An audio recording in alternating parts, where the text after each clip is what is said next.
et puis c'est ce qu'on entend sur le plateau. Oui. Vous êtes d'accord avec ce côté binaire ou c'est plus compliqué que cela? C'est très compliqué du fait de l'agrégation de tout le monde qui est là, c'est évident, mais en substance c'est ça, c'est deux camps qui s'affrontent. Moi je vais vous dire quelque chose, j'étais il y a 2 ans à peu près, avant que les hostilités commencent en Syrie, je me trouvais en Angleterre par exemple pour d'autres choses, pas du tout de la Syrie.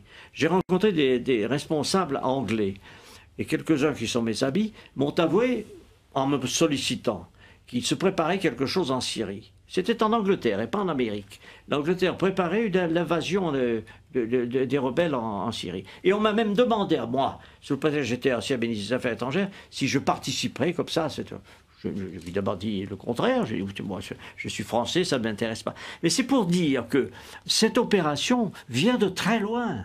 Elle a été préparée, conçue, organisée. Dans quel but, hein? Excusez-moi, dans quel but? L'idée de renverser Bachar, c'était quoi le but? La finalité? Mais dans le but très simple, de destituer le gouvernement syrien, parce que dans la région, il est important de savoir que ce régime syrien a des propos anti-israéliens. Et que par conséquent, tout ce qui bouge dans la région autour, moi j'ai la confidence du Premier ministre israélien qui remonte très longtemps, qui m'avait dit on essaiera de s'entendre avec le Premier ministre, avec les États autour. Et ceux qui ne s'entendront pas, on les abattra. C'est une politique, c'est une conception de l'histoire. Pourquoi pas, après tout? Mais il faut le savoir. Frédéric